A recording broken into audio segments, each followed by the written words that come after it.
Sur le plateau de The Voice, la reprise de Suicide Social des Orelsan par The Vivi a fait l'unanimité chez les coachs. Mais les réseaux sociaux se sont déchaînés contre l'artiste et contre le morceau, certains le jugeant homophobe et lesbophobe.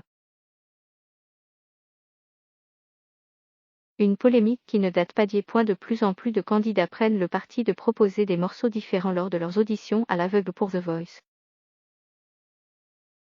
Après le slam de la semaine dernière, ce samedi 20 février, c'est un rap qui a fait sensation sur le plateau de l'émission. The Vivi a offert une reprise enflammée du titre Suicide Social des Orelsan, morceau sorti il y a 10 ans de cela. Une chanson qualifiée de lesbophobe et d'homophobe par les internautes. Siam Elban, Vianney, Florent Pagny et Marc Lavoine se sont tous retournés pour saluer le talent du jeune chanteur. Sa prestation est loin d'avoir fait l'unanimité sur les réseaux sociaux. En cause. Une strophe jugée homophobe et lesbophobe qui clame « Adieu lesbiennes refoulées, surexcitées qui cherchent dans leur féminité une raison d'exister. Adieu ceux qui vivent à travers leur sexualité danser sur des chariots, c'est ça votre fierté. Les bisounours et leur pouvoir de l'arc-en-ciel qui voudraient me faire croire qu'être hétéro c'est à l'ancienne tellement susceptible pour prouver que t'es pas homophobe faudra bientôt que tu suces des types. » Sur Twitter, de nombreux internautes ont regretté ce choix de chanson, et reproché aux coachs leur engouement face à ce morceau. Vianney, qui connaissait la chanson par cœur en a particulièrement pris pour son grade. D'ailleurs, au lendemain de l'émission, les termes Vianney, Suicide Social et Orelsan sont toujours dans les top tendances de Twitter France.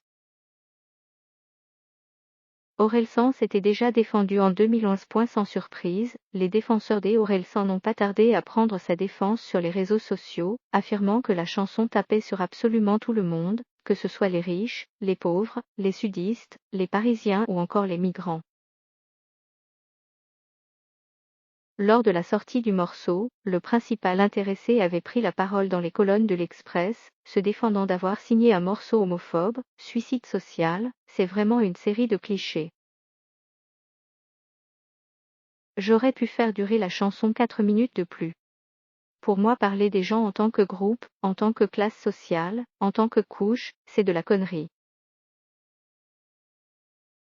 Cette chanson elle est à prendre comme un exemple de ce qu'il ne faut pas faire. Quand je dis adieu lesbiennes refoulées qui recherchent dans leur féminité une raison d'exister, je parle des gens qui n'ont pas de passion et qui se réfugient dans le féminisme. Des explications qui n'avaient pas convaincu la communauté LGBTQIA+, comme les féministes il y a 10 ans, et qui ne les convainquent pas plus aujourd'hui. Encore plus au vu des violences systémiques que leurs membres continuent à subir au quotidien.